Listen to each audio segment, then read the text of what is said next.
His name is Aaron Crow, and his nickname is Death Crow, a Belgian magician. Now you know his resume and what he looks like, so let's begin.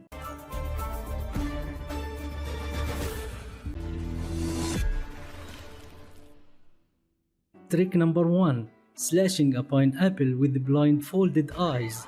In this trick, the magician firstly chooses one of the America's Got Talent's judges. Howie takes him to the stage and places a pineapple on his head. The magician takes a minute to drop some candle wax on his eyes just before he blindfolds them with a bandage, black tape, and a tin plate. While everyone is busy believing he can't see anything, the magician takes a sword, waves it back and forth in front of Howie's frightened eyes. The magician has one shot.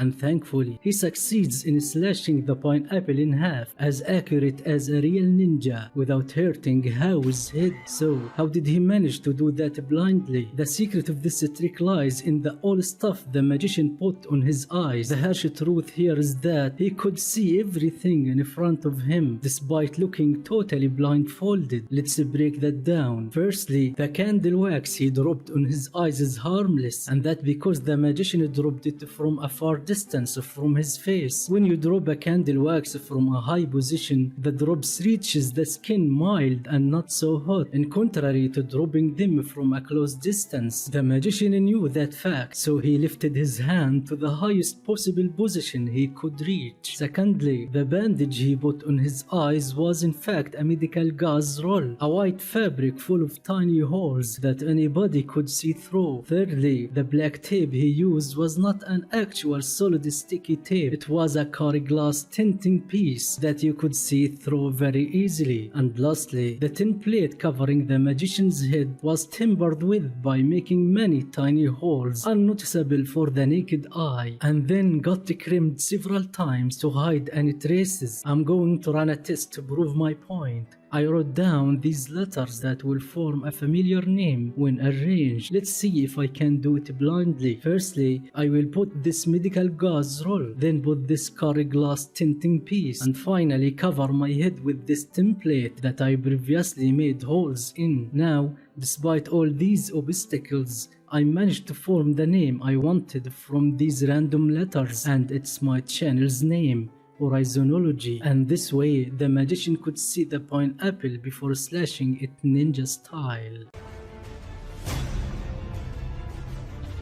Trick number 2. The falling rocks. In the beginning of this trick, the magician asks one of the judges to help him in performing the trick. All what he needs to do is to sit inside a box until a further notice. The magician already prepared 4 boxes, 3 are empty and 1 contains the judge. The magician also brought 4 wooden pieces numbered from 1 to 4, matching the numbers of the boxes. After mixing the numbered pieces, the magician asks 2 of the judges to pick up 2 of them. The selected numbers are 1 and 3. Soon he cuts the ropes next to the box 1 and box 3 that holding heavy rocks above each box. When he cuts the rope, a rock falls down and smashes the box. Luckily, the judge wasn't in any of them. After that, the magician asks the judge, Simon, to pick a number from the remaining numbers. Simon selects number 2, and the magician asks him to put his glasses on it as a mark. That leaves us with number 4,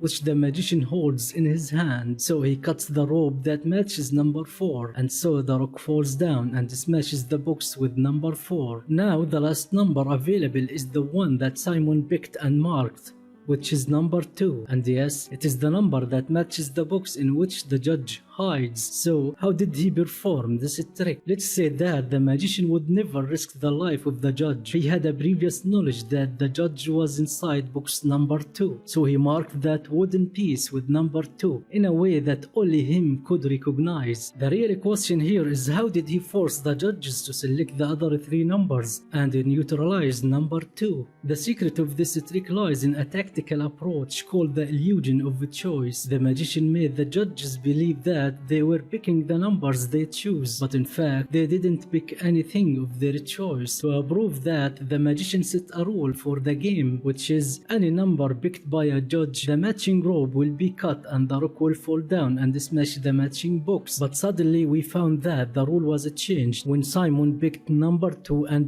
placed his glasses on it, because it is the number that the judge hides in its matching box. The magician knew that Simon picked number 2 because he marked it as we mentioned before, but instead of cutting the rope of number 2, he cut the rope of number 4 that he was holding with his hand. If Simon picked number 4, the magician then would have cut its matching rope in the best case scenario. All of that indicates that the magician controlled which rope to cut and which to leave. Let's assume a different case scenario. If the first judge picked number 2 from the beginning, the magician would have asked the other 2 judges to pick another 2 numbers, and then would have cut the rope of the remaining number that no one picked, then would have continued in manipulating their choices to neutralize number 2. So yes, the judges chose the numbers but controlled nothing and didn't know if the number they picked meant to cut the matching rope or not. Only the magician decided that. Trick number 3: Arrow, Apple and the Ring.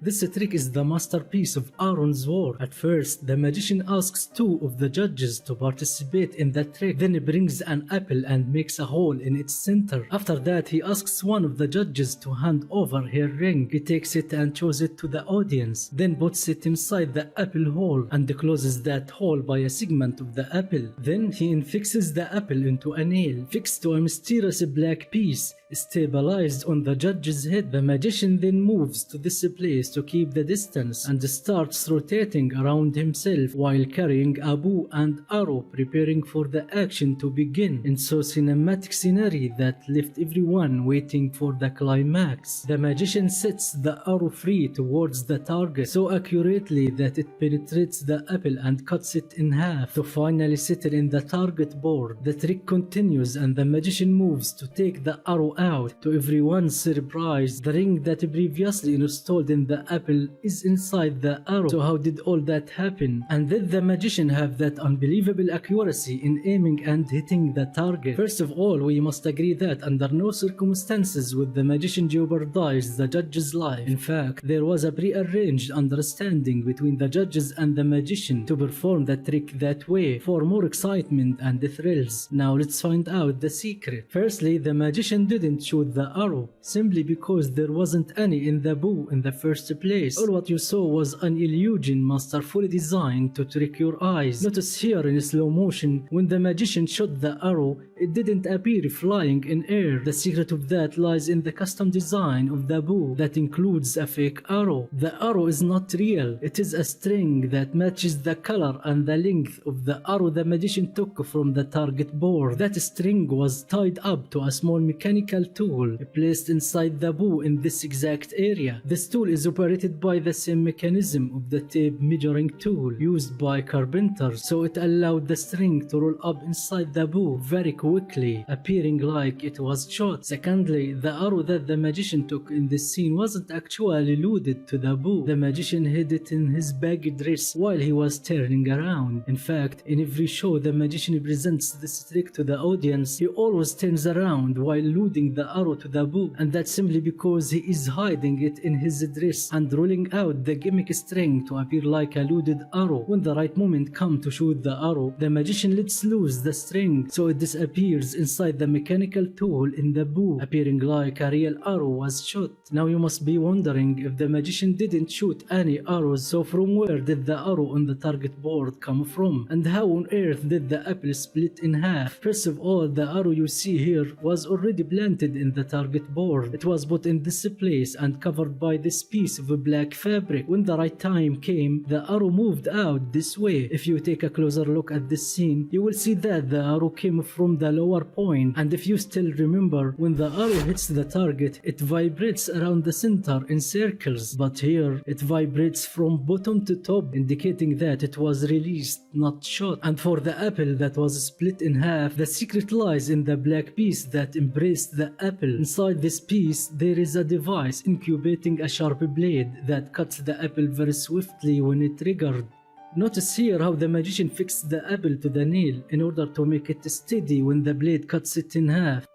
And for the part when the ring of the judge found inside the arrow, the secret is that there is another similar ring previously planted inside the arrow on the target board. In this scene, you can notice that when the magician shot the arrow and the ring appeared inside it, the camera exposed the trick, as the ring was apparent inside the apple half and never carried with the arrow when the magician shot it. This indicates that the magician used 2 rings, not 1. Another point worth mentioning is in this scene. Notice how the magician's hand slipped while aiming at the target and appeared shooting at the audience. If the arrow in the bow were real, it would have hit somebody. Finally, you might be asking how the magician controls the timing between shooting the arrow, cutting the apple, and hitting the target. Actually, it's not obvious for us, but we assume that the magician relies on the moving machine he stands on, as he never takes a shot without it. He always has it in every single performance of the trick, and there must be a kind of a system inside the machine connecting the action of each part in a specific time by a slight trigger from the magician's side.